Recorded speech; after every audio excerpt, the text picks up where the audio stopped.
Gasput's doing pretty good, huh? I was surprised how many people signed up. I think we're on live now, or we'll be shortly. Well, it's a lot of people want to. I don't. I was saying that they just want a coattail, and the thing is, and they want to make money quick without actually putting the work in, which I think is all bad because I really think you need to understand the markets even before you start trading or jumping in on the next best thing. And I don't want people to get away. Hey, I don't Eric, want them let, to let get. me introduce you because Okay. we got an impromptu show going. We're at Uh, DayTradingRadio.com. This is Gas of the famous Gat bot, the Gas bot fame. I have Epic Trader on, and he's going to talk about the futures and the market in general. And welcome. Welcome. I'm surprised. I'm usually on here at night, but this impromptu. I guess what? Well, Bright Guy's show is supposed to be on Tuesdays, isn't it? But anyways, I was just talking about Jim about he's surprised how everybody's jumping in on the bot, and I go, yeah, well, it's good that the bot's making money, but what I'm worried about is that people might get this false sense of security by just coattailing it and not understanding the markets and the principles and economics and how to trade. And Well, eventually, investing might go that way because I always say mutual funds are done, and maybe exchange traded funds will be done in the future. The thing is somebody's going to have a bot. Everybody's going to have a bot, and people are going to buy into the bot and put their money in it, and it's just going to trade it 24/7. And you could just go and say, hey, this bot gives off a yield of, let's say 4% on your money. But then you got to look at here's all the downside risks to it, or what's my drawdowns and things like that. And people can invest that way. I wish that when I started trading futures, I had John, watching his charts, and, some of the members, but, having a visual and also teaching new traders patience. That's probably the number one thing it does. You get in a Oh, trade, and then you have the plan is to let it work. You don't start to doubt it. You don't screw with it or add to it. You just wait.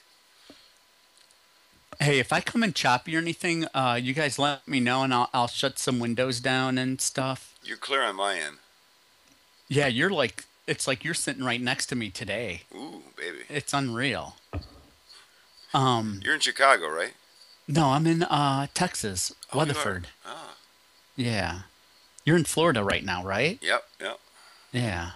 Red states we are.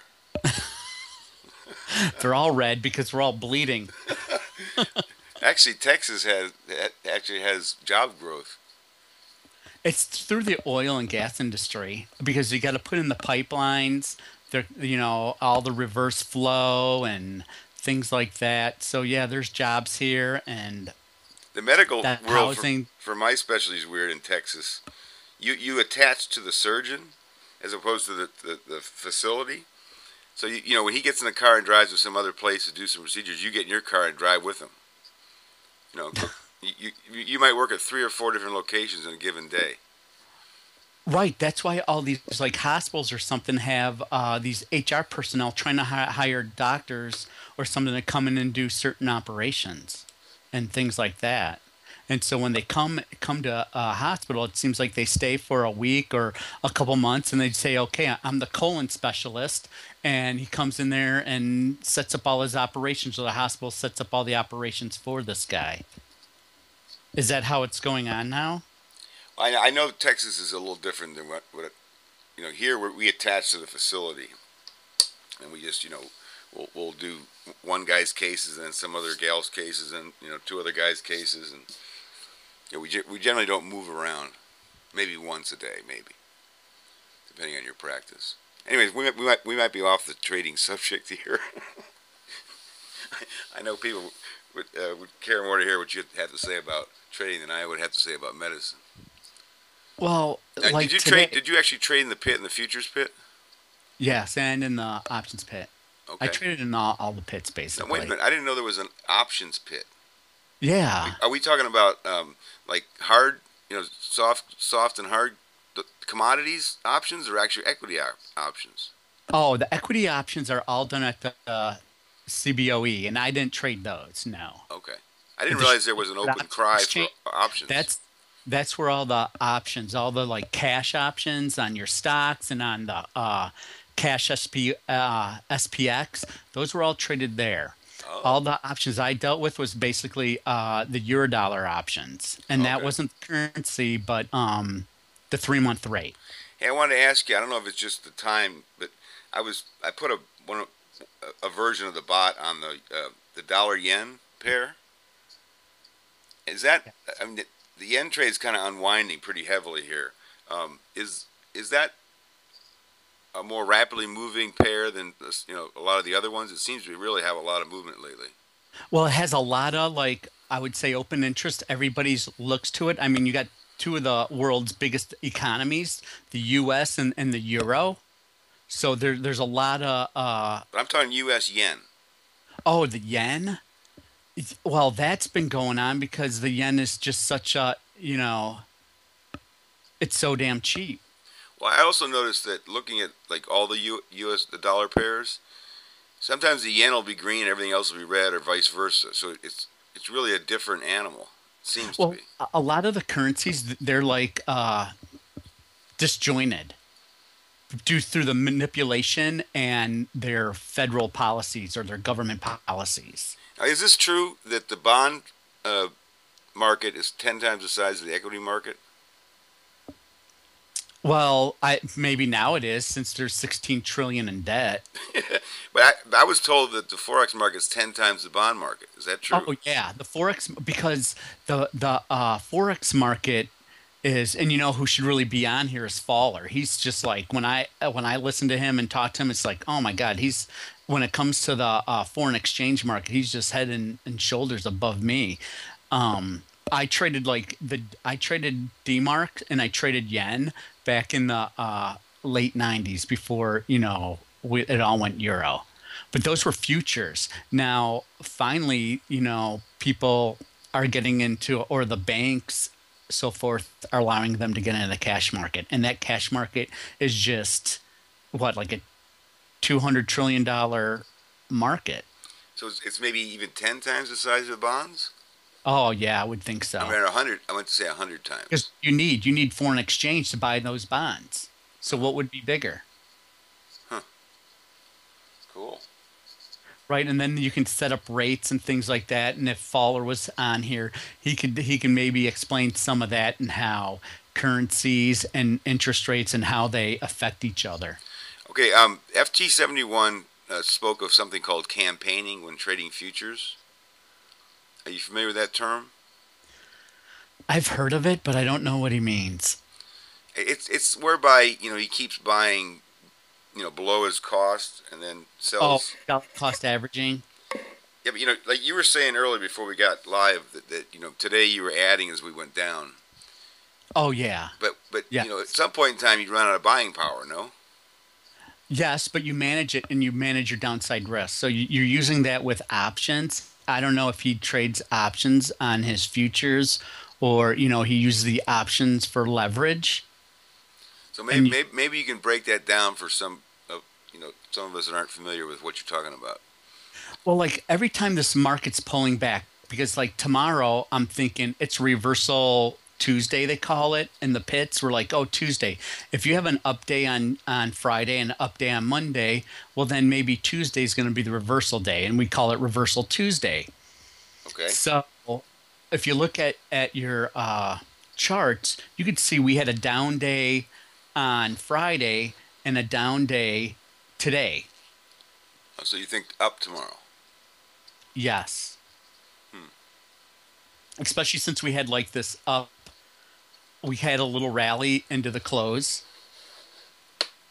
In the SPX, what was it? It was trading around, around that support level at 52 halves. Yeah, we worked ourselves up to the point where we were darn near flat on the session, and then we gave a little bit back at the close. Mm-hmm. Because I left right before the close. I think I was leaving around 2 o'clock, 1 o'clock, and Is that oh, you're in Texas, so it's Central Time? I'm Chicago time. Yeah, okay. I leave Chicago time. So like it was 2:00 New York time. I was getting out of here. Okay. And I just held my positions until it closed. Yeah, I ended up getting stuck in a long, and I just waited it out, and it was the right thing to do as it turned out. But I was looking to take one on the chin if it got much worse around, I don't know, 1:00 there. Yeah, that was the worst of it. I was right in your same shoes too, and I go, well, we're going to push a little bit lower. We're going to test this, the 1450 level, and I think we should come up, and that's what we did. You can see how there's like this underlying strength. Well, did you buy options today on your futures trade? Yeah, I put on some bull spreads at timeout at the end of the day. The binaries. Well, people talk about the binaries on Nadex. They also have bull spreads. I put on those on too.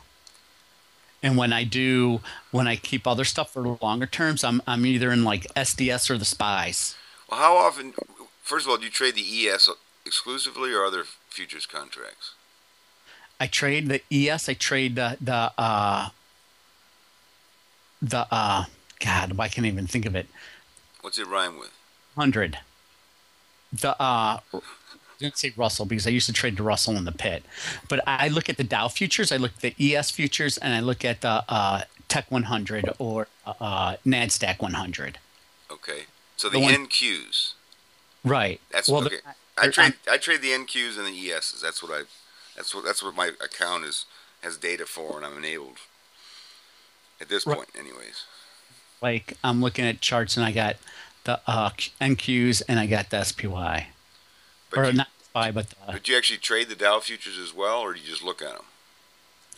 Well, see, when I look at them, I look at all the indexes because they all should ride the same tide, and I don't have to be tied down to all these different stocks. Right. It's easier to hedge my risk. It's easier to, with stocks they are too. You just got to go price out your options, but there's just so many more vehicles for the indexes than there are than one particular stock.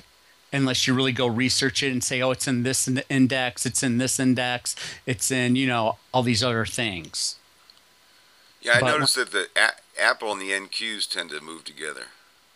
And you know what else is going on? It seems like even though they might not be favoring Apple, it seems like Amazon is playing a bigger part of the NQs.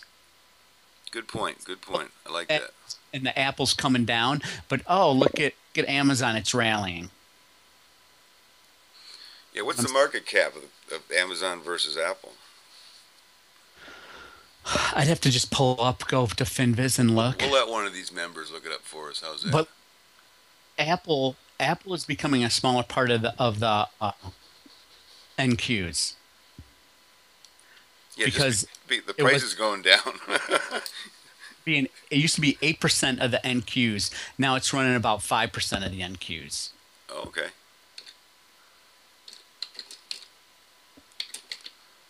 But that I look at, and when I'm looking at the options for them, I'm looking for the cheapest. I'm trying to, capital is going to flow for the least amount of the risk and the highest reward.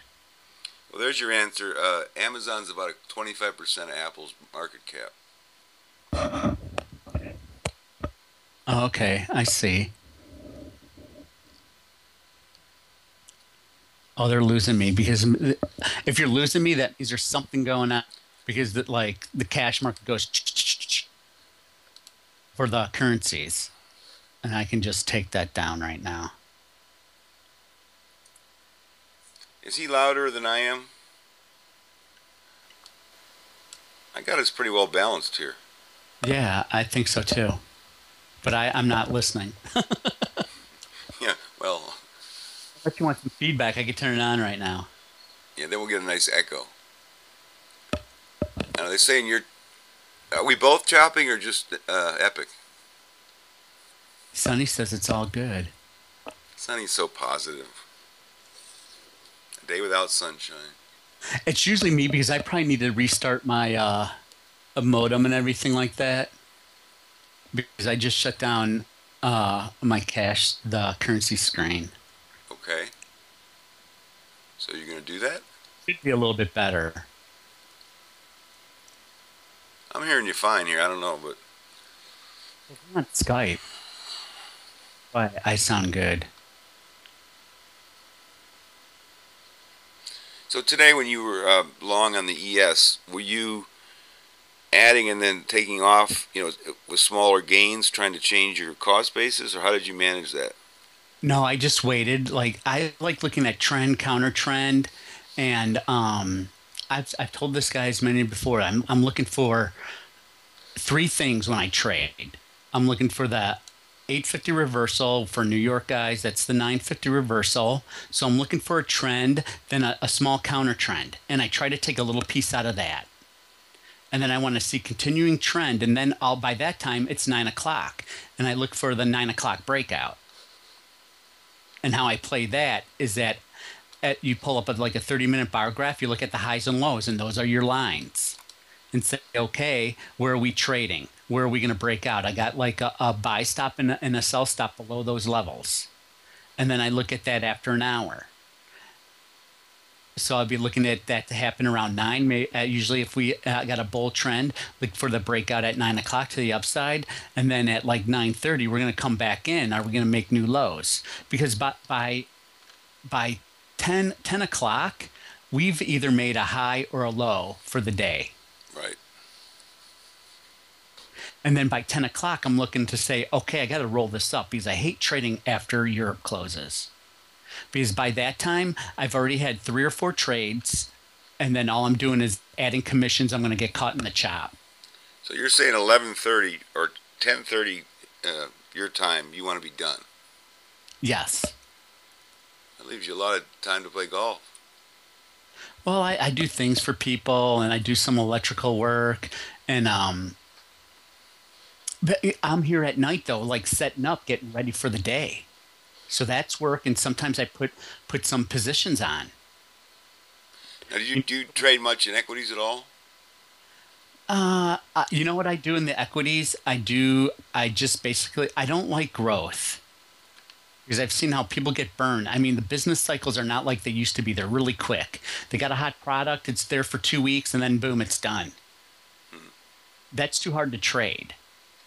So I just look at dividend-paying stocks. If I'm going to invest in stocks, I'm going to look at dividend-paying stocks.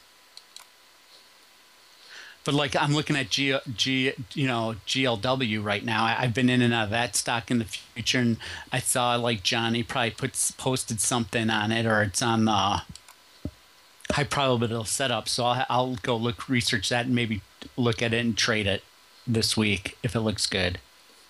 Sometimes I like to just take some equity positions that I like. I mean, Stericycle is one that it's a good one that I know is going to come back. It's kind of like a utility. But I'll put a wish order in, and sometimes those opening bars can really be, if the mutual funds are lazy and they just dump, all their shares, you can get a really great fill.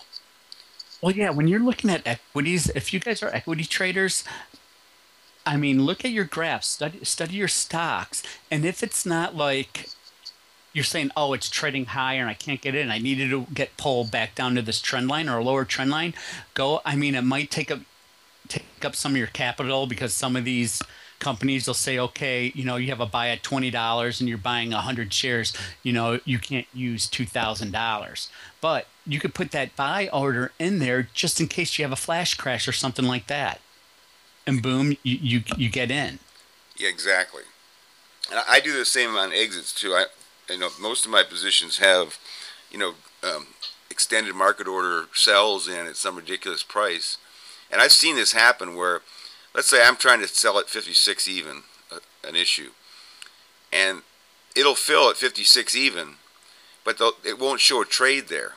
And what I find is that if somebody comes in with a larger order, let's say 1,000 shares, and they can get some at 55 and a half and some at 55.75, they'll bundle my 56 with theirs, and then show the trade at some intermediate price. And I've seen that happen plenty in the aftermarket hours. So you never know. I mean, if you're sitting there in an equity position and you'd be happy with $200 or $300 of profit, put your order down. I mean, what's the worst that can happen? It's a takeover target and you left $12 on the table. I mean, how often does that happen? a right gas. Plus, there's another way you can play it too. You can go ahead and sell the puts and take and then come that way and say, you know what, I really like this stock, but I'm willing to pay for it at this level. Well, then sell a put against it. You know, sell that downside put and take in some premium while you're waiting for that stock to come down to your price. But you have to have a margin account, and you have to have permission from Right. your broker to do that. Exactly. Plus, so like, you know, I always talk about standard deviation. Well, you do a 3 standard deviation, you can do a 5 standard deviation, pull up a daily chart and say, okay, black swan event is 5 standard deviations. So pull up a 5 standard deviation. Really crazy. This is where I would want to buy it at and put a buy order down there. Or I basically used 3 standard deviation model, but 5 standard deviations to the black swan. And the 3 standard deviation is just like, oh, it's a rarity, but it happens. It'll trade a lot. You'll 3 standard deviations quite a bit. Hey, I wanted to show you something on the. Do you have the DTRS station up on your computer by chance? Yeah. Somewhere. Let me pull out. I'm sure it's on one of your screens. Okay, here's the bot stuff. See, that I see. I'm gonna move my camera over. Okay. And this is from a PDF this guy sent out. But he talks about the ES cycle for the day. And I wanted to compare it to what you were saying about times of day.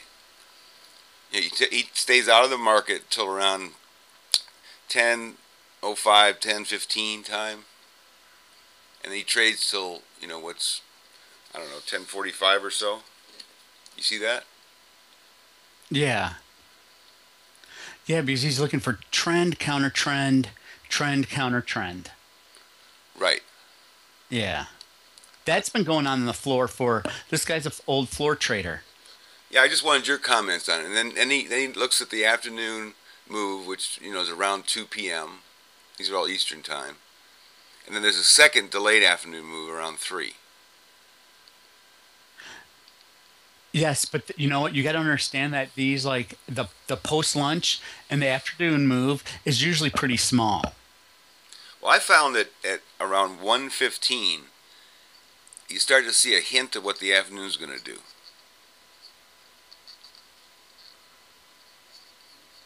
I don't know. You find that time important at all? The thing is that I've traded already in the morning, and then by the time I'm in that afternoon part, you know, one thing, your concentration's off, you know, and it's a little bit more choppy, and I usually don't see the follow through, but he's right. That's how the guys on the floor are usually trading. And I think the guy's name's Michael that you pulled that off of. Yeah, let me get the Todd Michaels. Yep. Yeah. Do you know him personally? He was on the floor. His dad was on the floor. He's pretty good. He's made money, and it's it's pretty good. He's basically right, but just like everything, it's not 100%. Well, I mean, I had to give him my email address to get this thing, and he sends me an email a day at least. Yeah, he's trying to sell his advice, but. Oh yeah, that's what I hate. These guys are on the floor. And now they're doing this stuff. I go, well, how good was they really doing it? Why does he have to do it? And I guess you know what it is because when we were on the floor back in the heyday, nobody helped you out. It wasn't like, here, let me show you how you do this. Guys would not want to tell you how they traded. How do they keep track of all that? I mean, I see people throwing their arms around, paper going here and there. I mean, what's to stop somebody from, quote, buying something and then later saying, no, I did not. You know, I didn't ask for 100 contracts. I only asked for 10. You know, I mean, who keeps track of that? Well, the thing is, you know, it's all about there's trade checkers and stuff like that. They'll come up to you and say, "Hey, you're into me for 100 contracts. Is that right?" And you'd be like, "No, I only bought 10. What are you talking about?" But then again, if you look up and say, "Oh, you're into me for 100," and you look and say, "Well, that's a 2-tick winner on a 100 lot," you go, "Yeah, I'll make you good." I mean, it just seems like it's kind of chaotic to me, and I don't know. Obviously with computers, all that's traceable. But with you guys just shouting at each other, I mean, what keeps it honest? If I'm losing trades and I'm like, oh my God, I'm getting in trouble, and my clearing firm's going to be, saying, what the hell are you doing today? I'd hold on to them until I turned it into winners, or, I covered them. So it'd be like, I might get a slap on the hand and say, hey, you turned in your cards about 2 hours late. And I'd be like, oh, I must have had it in a different pocket, and I just didn't get it to the clerk. But when I found them, I turned them in right away. I'm getting hit up by DTR Brian. He wants to know why the bot just bought him 2 contracts without him saying it was okay. I love this. So that's what do. You'd hold on to them a little bit longer, so you wouldn't let your clearing firm know, like, oh my God, I just lost 20 grand. Yeah, but while you're holding it overnight, something bad happens, and now it's 200,000. You're in the hole. Now what do you do? Yeah, before then. I'm just saying, like in the morning at 10 o'clock, and I go, I got to work through this. I got a 20 grand loser. You don't want to turn them in right away, especially when you're using somebody else's money. Yeah. They'd be like, what the hell's going on? Because a lot of those locals, they're backed by other bigger traders, or like back in the day, back before computers came around, banks would, backstop. You'd be trading the bank's money, prop desks. All right, well, the reason we got you on is you promised a couple of secrets, so... I didn't promise any secrets. It's basically the same old stuff. They said, oh, why don't you do a show? And I'd be like, hey, and then I tell you all my secrets, and then they won't work. And, that's how the traders had the mentality back in those days. You go and help a trader out or do something like that, or teach them how you trade. Well, then your style will get eaten up by the market then. Everybody had their own quirks. Like one guy, since he was winning, he didn't change his socks for, I don't know, 2 months. Gross. I don't know. It seems like a clean pair of socks every 4 hours. But, just weird things like that. And nobody would help you out. That's why today you see all these other groups saying, hey, I'll help you trade, or you need mentoring here. But they're charging a cost. And I don't think that's always so great, because why would you be charging anybody for, knowledge? I guess colleges do it. I guess anybody can do it. Yeah, colleges do it to an extreme. But if I had showed up my charts and things like that, there's a lot of things like... Well, yeah, let me ask you that question. When you're on the floor, and you only have the tape to look at? You don't have charts, or do you have both? How does that work? When I was on the floor, and even further back, it's just basically you're going on volume, you're going on noise, you're just trying to catch the edge. And if you get a trade and you get the edge, so let's say the market's 5-6, I'm 5 bid 100 at 6. Some guys hits me for 100 on my 5 bid.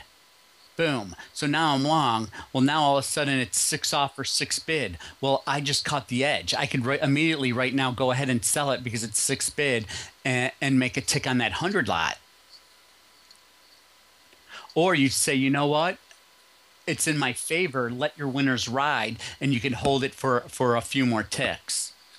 Well, now that you're trading in Texas, what time frame charts do you look at? 5 minute, an hour. That's it. Basically, if I'm going to trade the options on stocks and I want to narrow it down, I look at a 15-minute, because I'm using the Bollinger Bands. Uh-huh. In the 15-minute. I have every different chart has a different usefulness for it. When I'm trading, I'm looking at Johnny's S&P chart or something like that, and then I'm looking at the 5 minute, I'm looking at the hour, because I'm in it for a while. I don't want to take it just for 2 ticks. Hey, watch it. The reason I'm laughing, that's what the gas bot does. It gets 2 ticks. Ticks. And that's just like a local scalping on the floor. But I'm not a local scalping on the floor anymore. Well, what do you pay for a round trip, or do you? I pay $420. Okay, so you're just like us. Yeah. I'm just like, if I have my seat, I'm trying to save up to get my seat again, and then it'll be, like 90 cents. Wow, that would really help me. Yeah, but you have to buy in a seat. But if you have 30 grand, you can buy the lowest seat on the floor.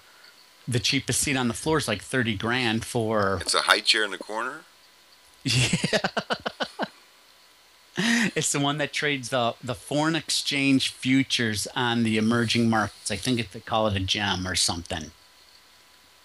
Oh, so you can't trade anything from any chair. There's limitations to that? Right. If you trade those markets, you'll get it. If you trade a product outside of what your seat belongs to, I mean, you still get it at substantially cheaper a discount. Okay. You just have to pay the brokerage fee for that broker. Like if I wanted to trade something that wasn't my product, I had a full seat so I could trade everything. And then, you're like, oh, well, I'm not trading everything on it. Why do I need full? Because you're paying, $7,000 a month to have a full seat back in the day when, they were crazy. Not now, like a full is like maybe $1,500 a month.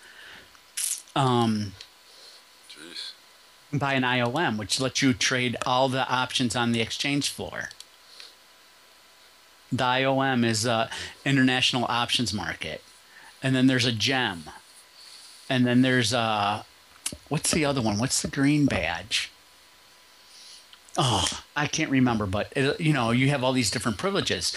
But if I wanted to trade something that I wasn't a member to, I just write my name on a card and say, hey, do this. Well, my name would have the card would have my name already on it, but I just say put in the order and hand it to the broker. So all I have to do is pay my regular clearing cost plus whatever the brokerage he's going to charge me. So what's with the wild jackets? Is it easier for somebody to see you making an offer or bid? One thing, you stand out. Two, it usually means who you belong to. Like if you're Goldman Sachs or, all the banks had their different colors, so you knew which bank by looking at the color instead of the badge.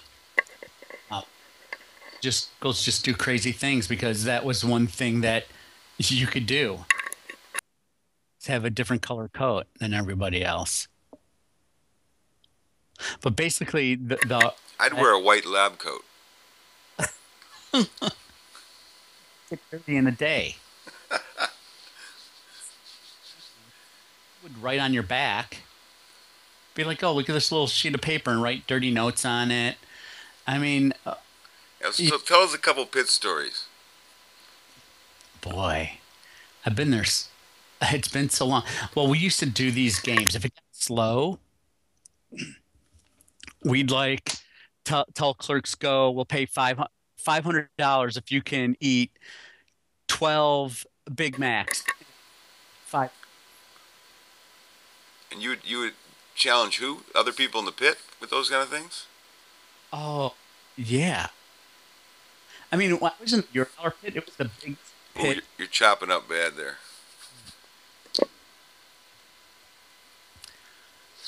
I was in the $1 pit, and it was the biggest pit in the world. It was bigger than the S&P pit. The S&P pit had like 500 traders and clerks. The $1 pit, since it went out 10 years, I mean, there was at least 25 people all jammed into the pit. How many people? Repeat how many people? In the $1 floor, there was at least 2,500. Wow. I think the max capacity was 3,000 to 5,000. I mean, in the heyday, the S&P pit had over 500 people jammed in that little octagon. And like you hear stories about the market opened up at 7:20. By 7:30, right before the unemployment number, you'd be sweating. And then the number come out, or the guys, we'd be all jammed up, little short guys. You could literally pick your feet up off the floor and not fall down. The only thing is the sweat would go through everybody's jacket. And just like, it'd be like, please, you'd be like, oh, I hope Joe Schmuckatelli doesn't go out drinking tonight. And then sure enough, he's in there drunk and hungover, and you got to deal with that reeking smell the whole day. And then there was one guy, I forget his name. And he was a nice guy. He used to be a yen trader, and he lost everything, and he had to go back to be a clerk. But he loved to have a cup of coffee and a cigar before 7:20. You want to know how bad that breath reeked? You know what I mean? You drinking coffee, black coffee, and smoking a cigar at 7 in the morning, standing in the pit at 7:20. You want to know how much that stunk? Yeah, it was dirty. It was just dirty, and the times like I'd be yelling and screaming, and somebody else's saliva falls in your mouth. Oh God. Well, how many fists have you seen thrown? Oh, I've seen some fights that were just ridiculous. And I mean that some of them where guys got hurt and bleeding. I mean, sometimes they were like sending the Chicago Police Department in there, and when that happens, you next day it's just like, oh, they're having a hearing, and 24 hours later, that guy was fined $200,000. Just ridiculous stuff. Like when I was there, your first offense for you were not allowed to have food on the floor, water on the floor, nothing. Anything that was going to disrupt the market, you could not bring on the floor, and food was one of them. Yeah, and body odor they don't care about, right? No, I wish they could have, but if you got caught sneaking in food, it was like your first offense, $100 fine. Your second offense was $500. Well, back in the heyday, I mean, the markets traded, constantly throughout the whole day. So or if you're a trader, you're stuck in a position, you go ask the clerk, go to the Broker's Inn and get me some fish sandwiches. Here's the money, go sneak them in. And you'd sneak them in because that guy was maybe going to give you a $20 tip or whatever. And like we would have, or like in the morning, everybody was out drinking or something, like maybe some firm had a party the night before, and so everybody would need egg and Alka-Seltzer. I had to bring all these egg McMuffins.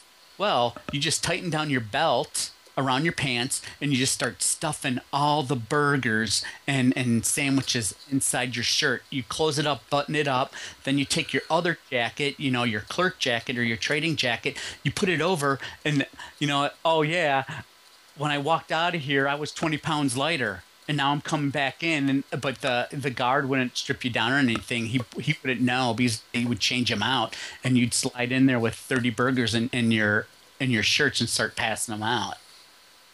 But if you got caught, if it was, if it wasn't your first offense, you would get fined. Wow. Stuff like that. Then like on the trading floors, the bathrooms on the trading floors were for members only. So clerks would have to go down like an escalator or two to go to the bathroom. Just things like that. And they used to allow smoking on the floor. And then when Chicago got down on it, the members had a smoking room right in the building until laws pushed it all outside. Right. But I mean, it was pretty crazy to see traders right in the pit smoking cigarettes too. That was pretty dangerous. That must have been the day. Those were the days because there was no computers. Another way you used to figure out, how we hear about highs and lows and things like that in the 9 o'clock breakout or stuff like that, the 30-minute breakout, that's where you're looking at your highs and your lows for the first 30 minutes. You look to see if you're going to test one of those levels, and you want to catch that for a couple of ticks. And if the market's strong, maybe you can ride it up for 3 handles. Let me ask you this. Any women in the pits?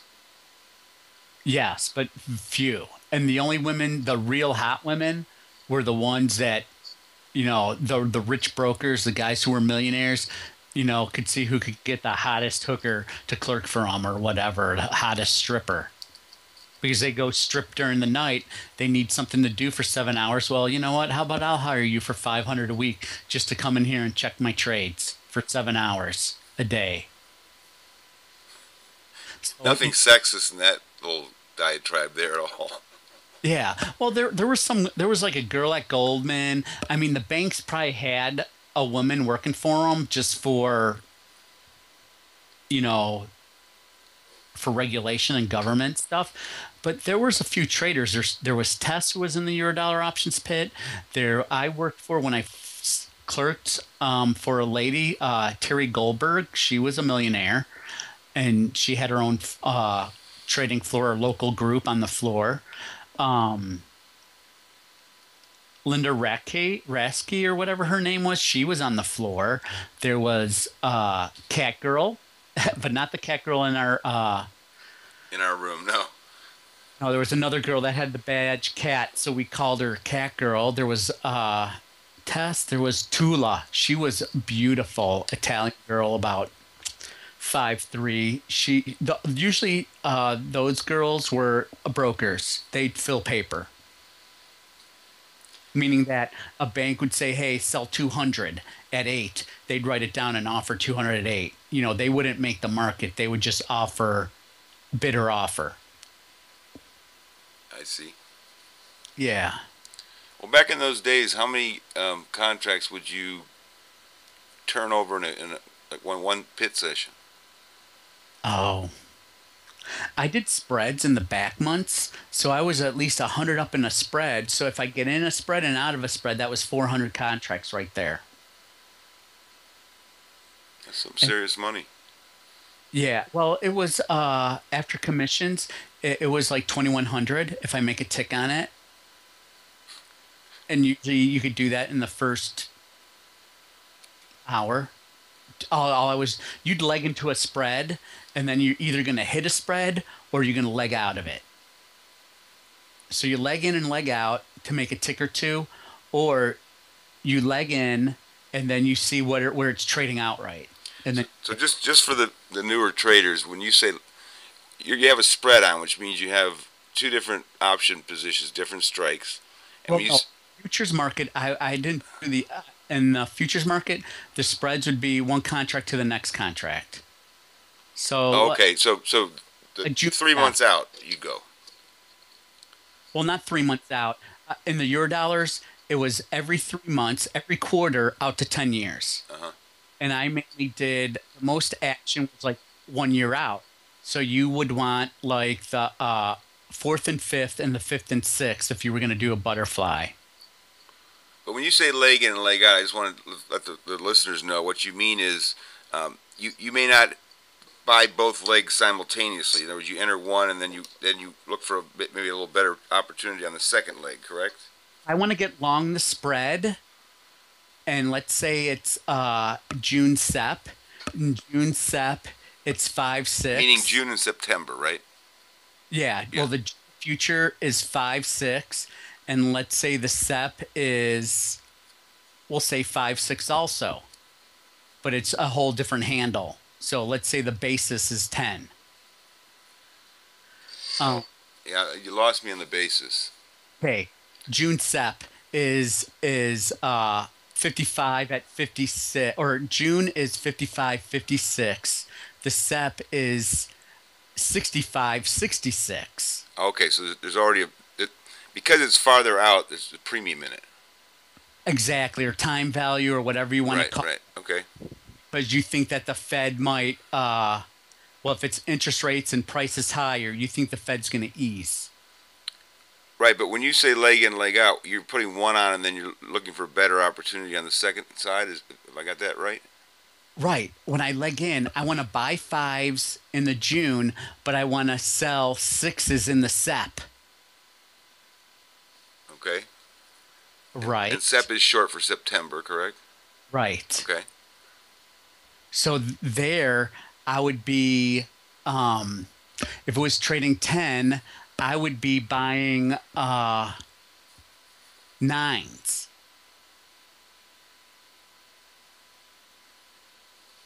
And you're buying both. You're long the short side, and let's say you're short the long side, something like that. Short. I'm long the June and short the SEP. Okay.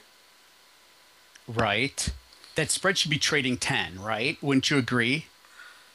55 to 65. Okay. That's 10.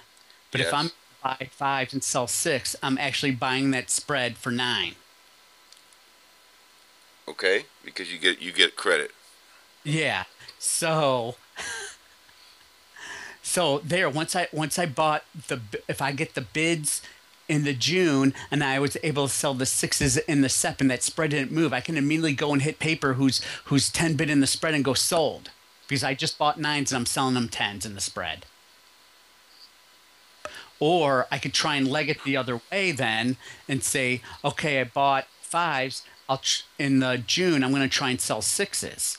But sometimes, like if I get an edge on one of my legs, why do I want to try and leg it? Sometimes I'll just do the future outright, buy the fives, sell the sixes in the June, and not even worry about legging the other side in the SEP.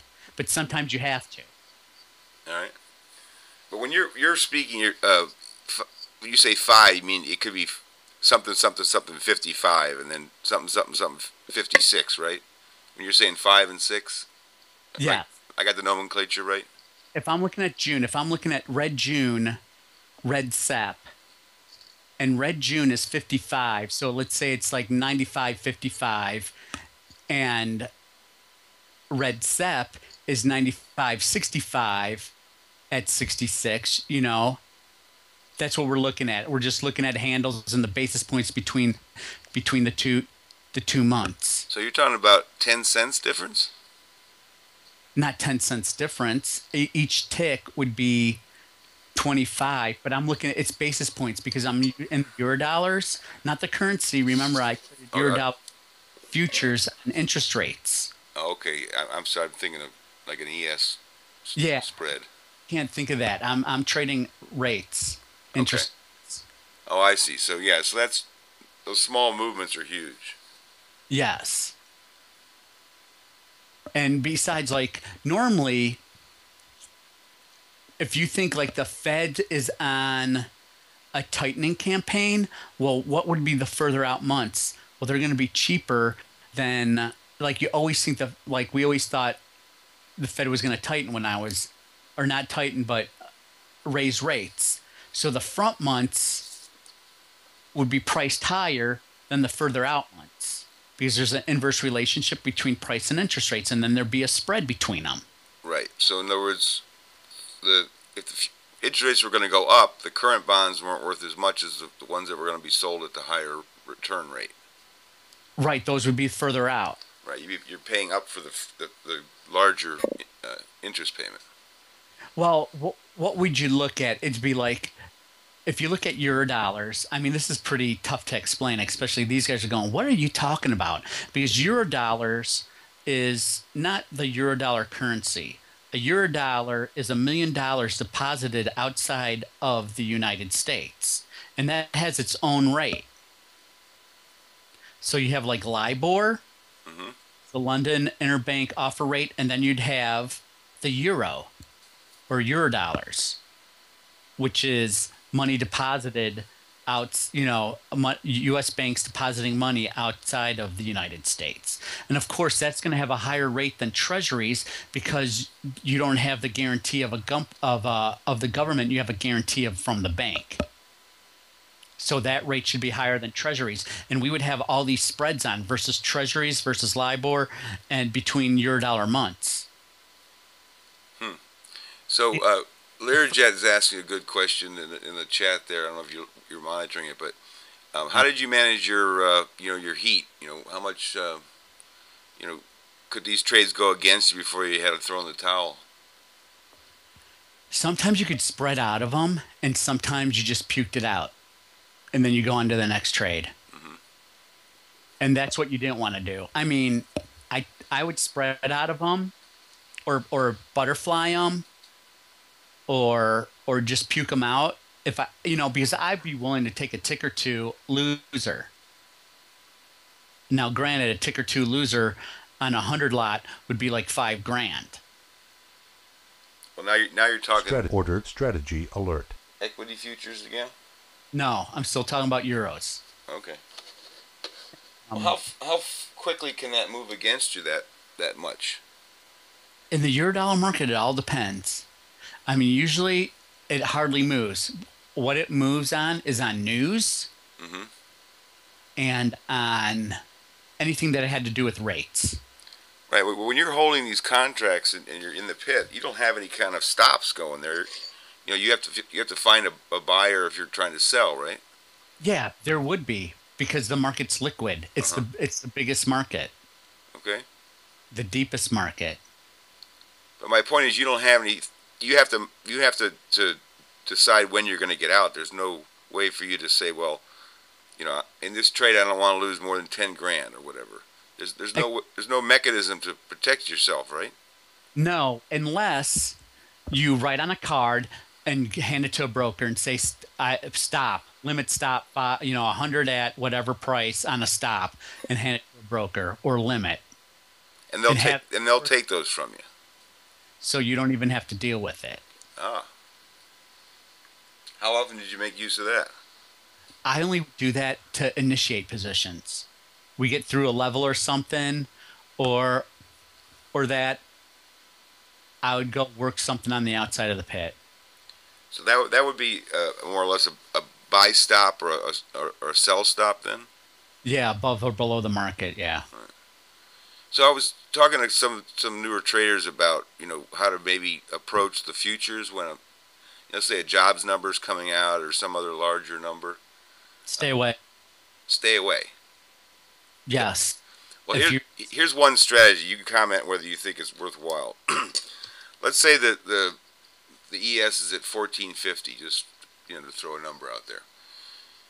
You put a buy stop above and a sell stop below, maybe 3 points, and then hopefully if the market does move hard, you can capture half of it or more.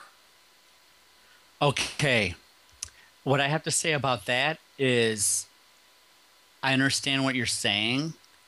That's not a good strategy. Okay. Because close. Because when it whips around, you've seen it like 2 minutes or 10 seconds before the number comes down. You have this rip up, and then you have this rip down, and then the number comes out.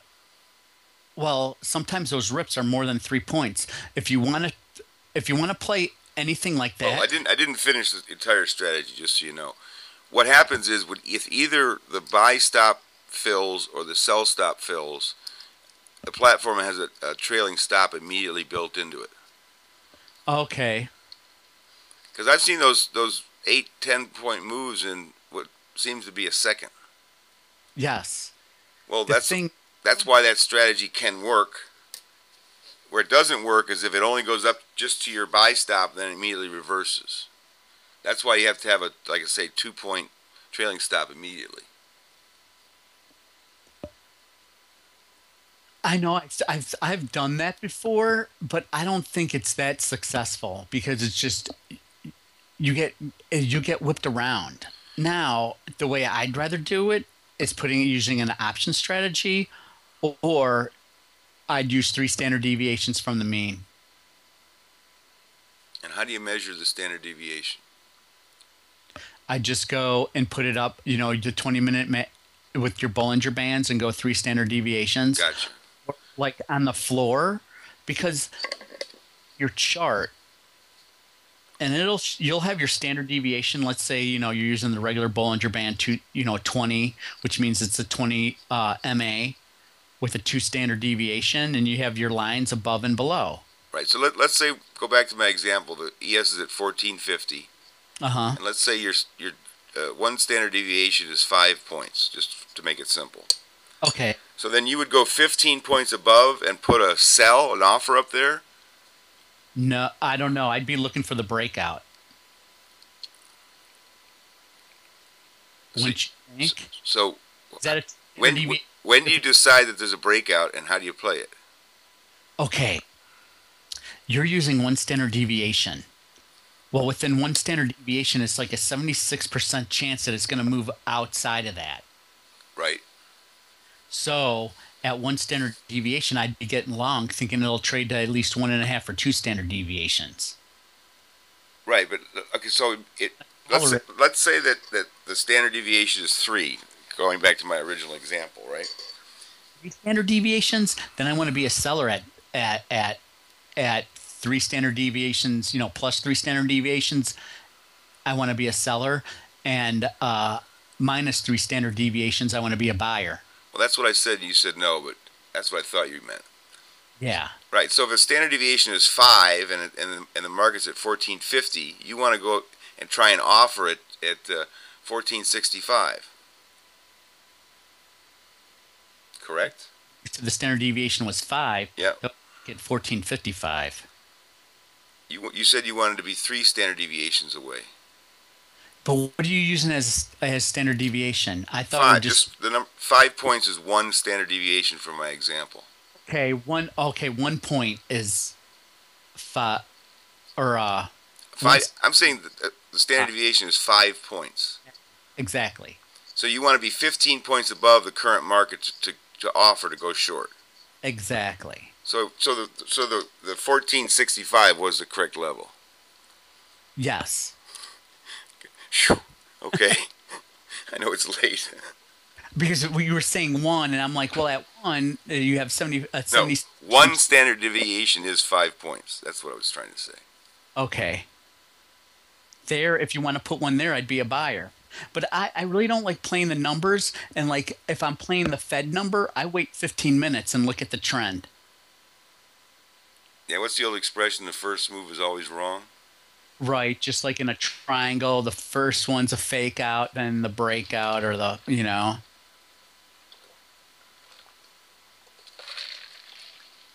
So what kind of There's another way, like back in the day when nobody knew about Bollinger Bands and things like that, what you would do is take range. Because like when you look at standard deviation and the market closes and you're like, well, we're right up against two standard deviations. Well, one thing is that I could get long, if we're on the lower Bollinger Band at, minus 2 standard deviations. Yes. And the close, but you can also go and say, well, you want to start each day new. So the market close, let's use your example at 1450, and let's say the whole day range was 10 handles. Right. So what I would do is from 1450 is go 10 handles there. And that would be like 1 standard deviation, 1 down there. But I would not only use 1. I go a half of a standard deviation or a half the range, then 0.7 of the range, then the whole range. That's how you would do it on the floor with no computers and things like that. Then you'd be like, okay, another 10 handles up and down from that point. So it'd be 2. So you tend to play for the mean revision then. Is that a lot of your strategy? Yes. I'm always looking for that. I love, like, a lot of guys who made money on the floor, they would buy options. Back in the day, you'd have these big swings every quarter. And you'd hear, like, every quarter or, somebody hit it big, a couple million. Because what they did is they bought these, like, cheap calls, not cabs. They probably were, like, 20 delta options. And they bought a whole lot. And well, what happens is like every quarter, you'd have a violent move and they'd be in the money and they'd be like, the next day they wouldn't be there. And you'd be like, what happened? They go, they made $1.1 million. Like, that asshole. You'd be pissed because he bought all these either cab or 20 delta options. But see what happens now is back in the days, it seemed like there were 20 delta options and stuff. They were closer to the mean because the markets didn't move that much. Now it's like harder to get these big like trades like that. It's just weird because you'd always be like, where's the big breakout? Where's the big breakout? And it wouldn't come. Yeah, can you imagine how much money's been made and lost in Apple calls in the last 3 months? Oh, and I talk to some people and everybody knows Tommy and he plays in the Apple and I'm going, why are you doing that? I don't touch the internet stuff. It's crazy. And then again, well, what I do is probably crazy too. It's what you know and what you like. I can understand it. There's movement and so there's opportunity. and everybody's looking for opportunity. But with that opportunity, you can, if you don't know what you're doing, you're going to lose a lot of money. So before we end this thing, not that we have to this minute, but let's talk a little bit about the current market and where you think we're going to be. You already mentioned we had 2 down days, so we could well see a turnaround Tuesday tomorrow. Don't forget, turnaround Tuesday could mean a lot of things. It could come later in the day, or it might be the first 30 minutes. Okay. But I really believe there's going to be a turnaround. If you looked at the last 2 days, we really had a hard time getting above the close. But it seemed like at the end of the day that the market tried to push higher and tried to get above it. So I really think that we need a turnaround to keep this intact, this like rally going on. And everybody probably knows the levels. It's like that 1465, between that 1462 to 1465, there's a lot of resistance there. You know, we're getting to the top of the the high, which is in the cash market, I think it's 1474.51. So that translates to the basis is like 6.5. So you subtract 6 points, and that puts you at about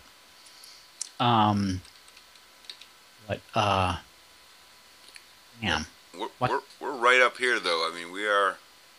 It's amazing what the market did in 12, considering all that was going on.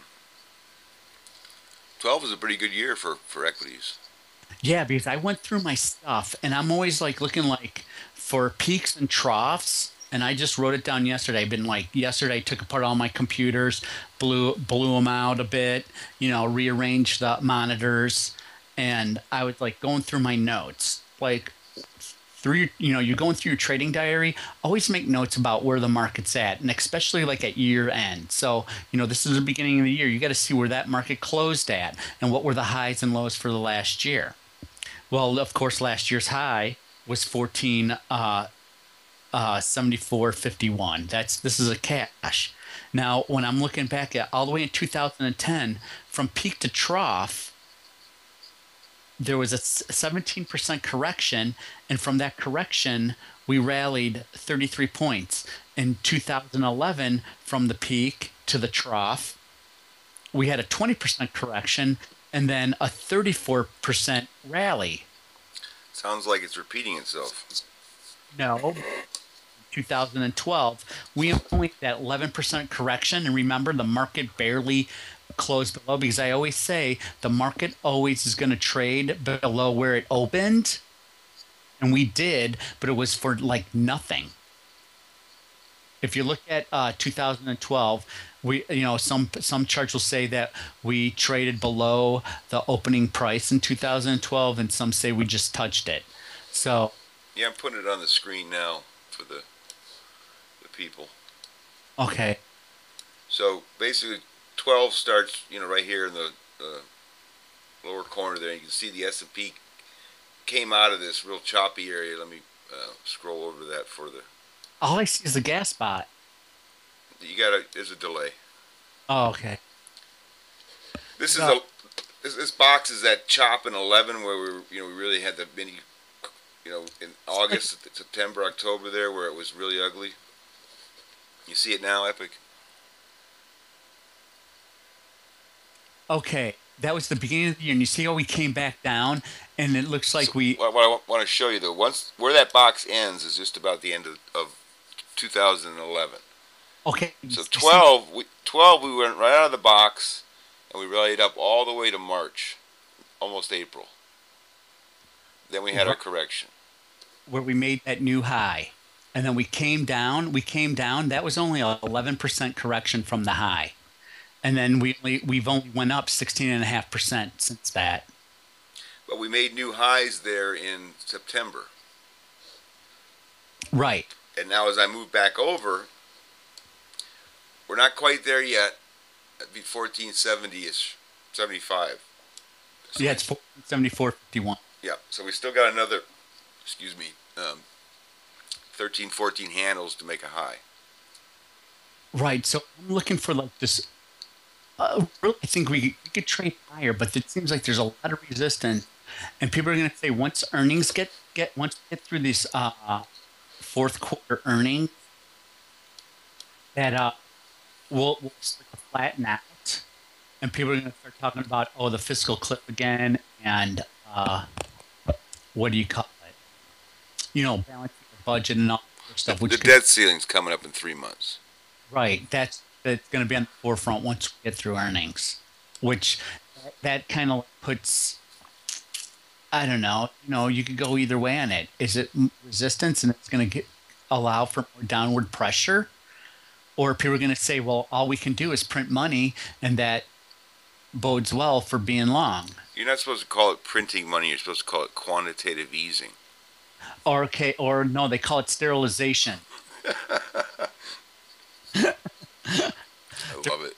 In the market, the bond market. They're trying to clean it up, but all they're doing is making it dirty and worse. Well, that. Let's talk about gold for a minute. I don't know if you care to, I know you obviously traded at the currencies, but do you own any gold? Yes, I believe in it, but I always have this with like Bragg. 2 weeks ago, I had it with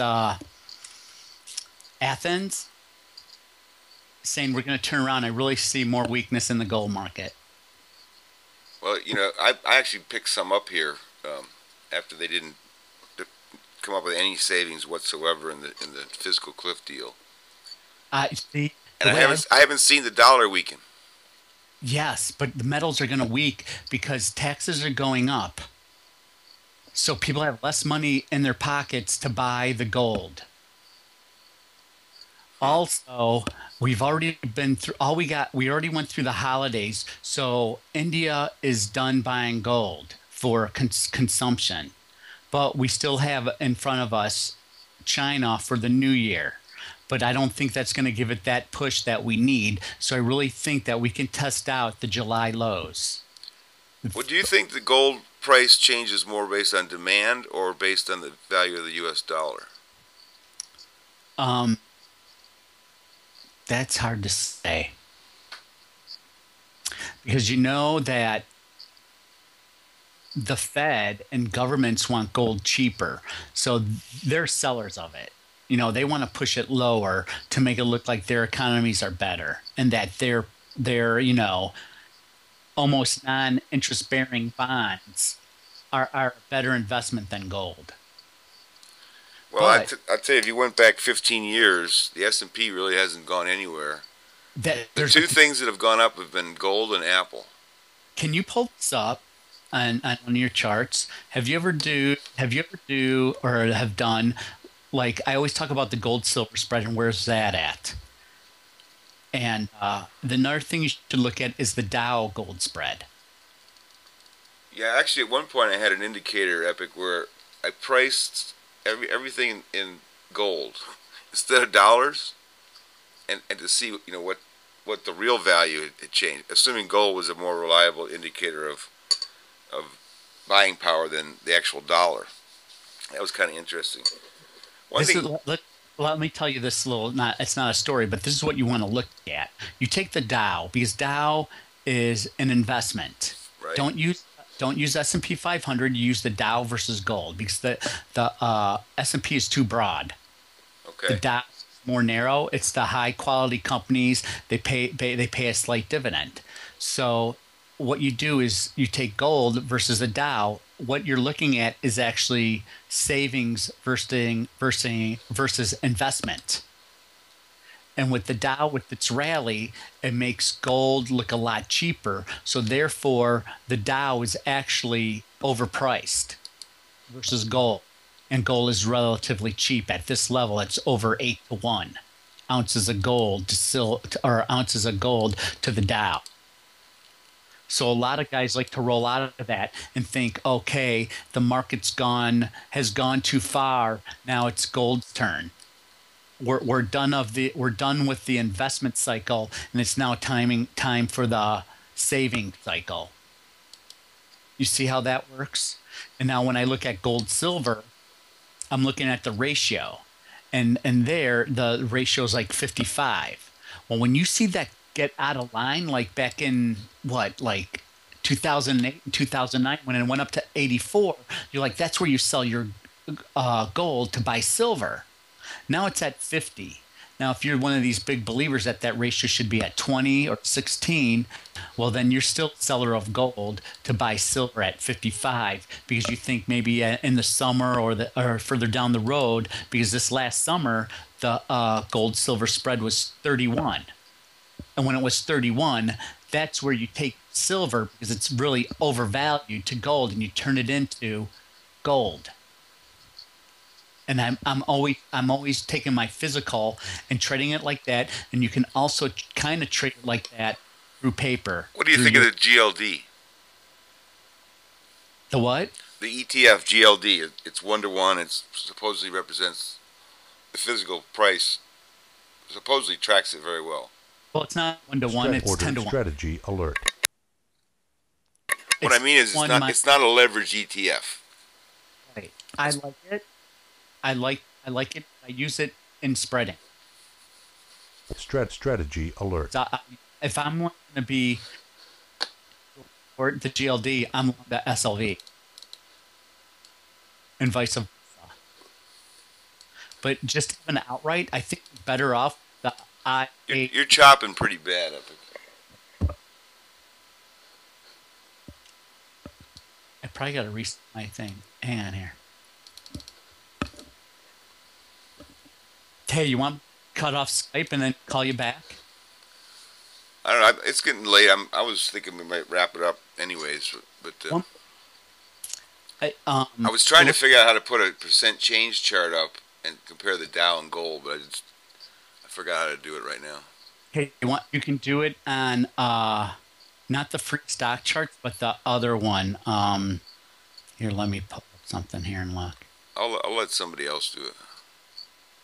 It's called, go to stockcharts.com. You can do the spreads on there. But like I was saying, if you're looking for investment, I think you're better off with the IAU gold.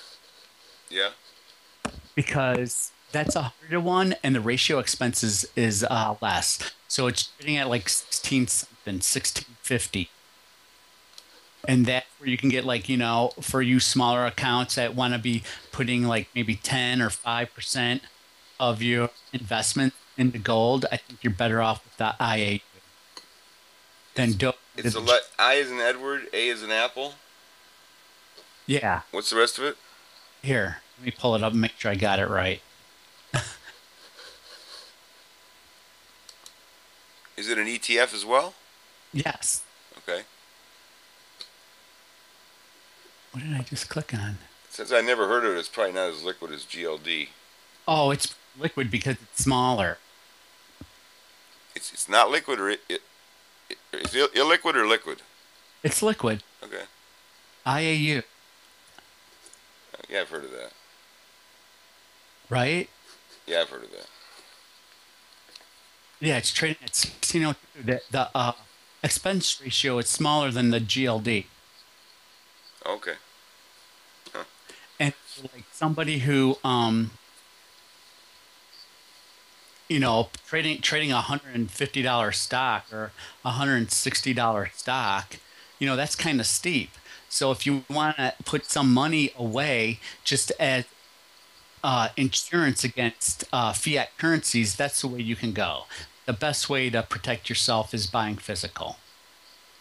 And the only way you're going to do that is showing up at the coin shows or going to one of these gold and silver dealers and letting them know who you are and showing up. You don't have to buy anything. You just talk to them and learn a little bit more about it and say, oh, you know, and you know, to see where he has a spread, because some guys might be $1 over spot and other guys are $3 spot, especially since silver has been coming off. A lot of these guys are long from, you know, 34. I like it when the commercials shift from we buy gold to buy our gold. So I use the bus stop benches to determine my gold trade. You know, they advertise in the back stop, yeah. I get the spread. Silver spread. Okay. And that's how and then, you know, I'm just waiting. I've been a seller of gold and a little bit of my silver because we haven't made new highs. So what would get your interest back in gold? If we go trade the June lows. June lows on the gold. Yeah. All markets, gold and silver lows of last summer. Wow. Okay. July. You're pretty bearish then.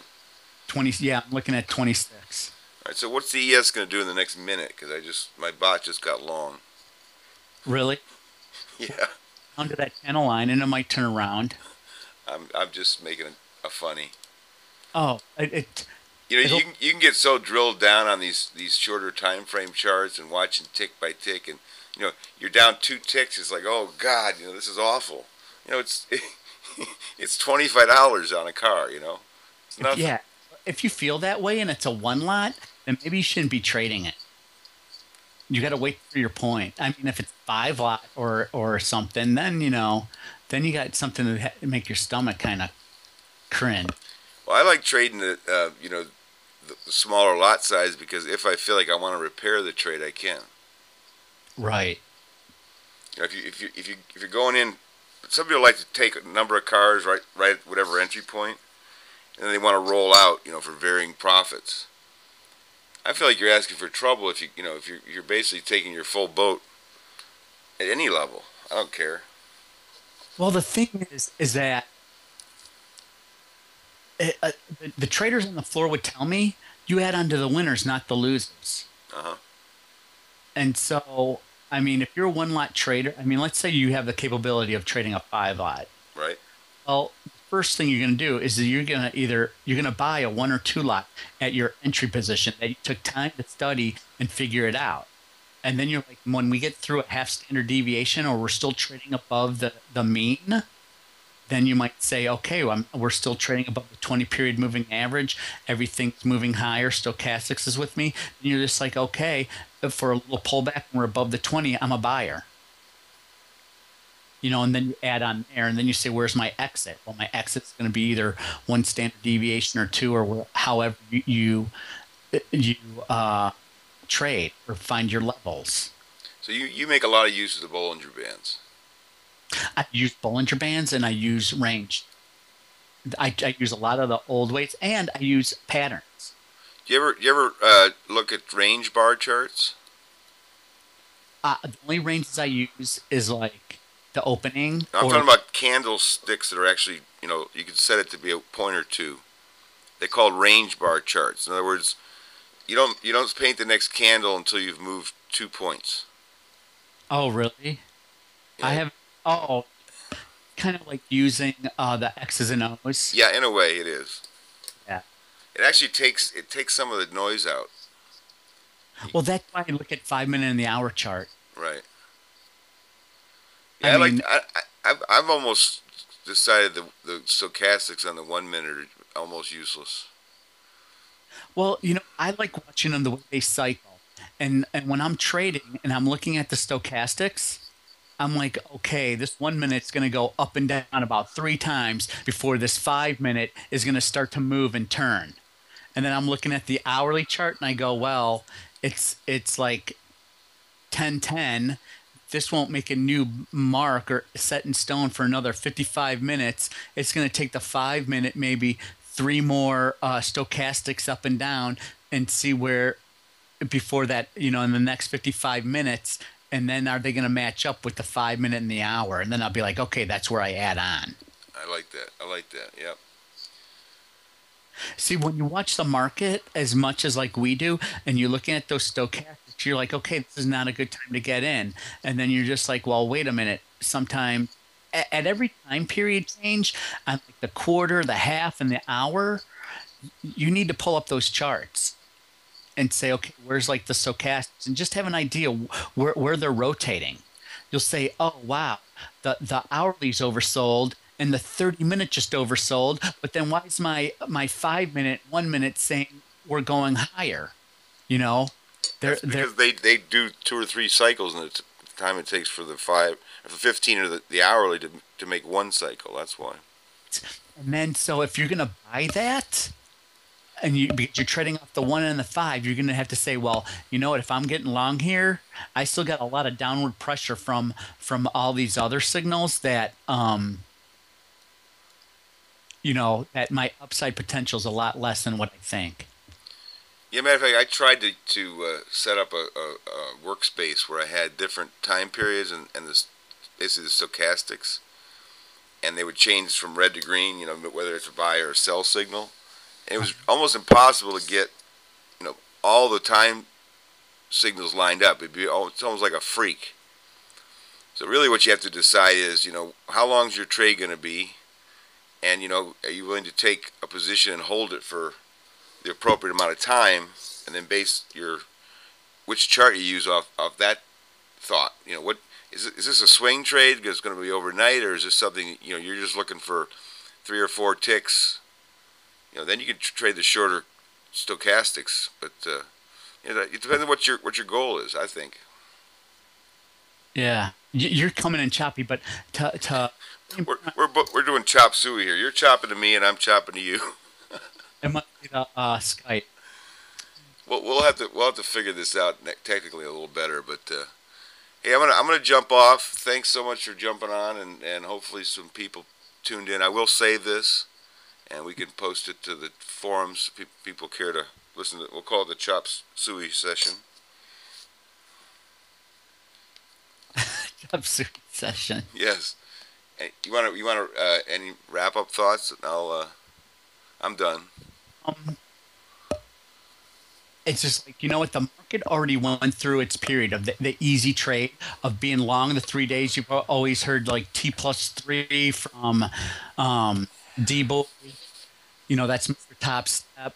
And then, these guys have already rolled out. The easy money has been made in the rally. So now you're looking at, the market's got to break through this topside resistance, which would be making new highs, and if there's any follow through. But if there isn't, even though tomorrow might be a reversal day, if we don't break through those highs, you got to stay on the short side. So I think it's easier to be a seller now after tomorrow than it is to be long, unless we break through those highs. And what exact levels? Just so everybody knows what you're talking about. Which levels?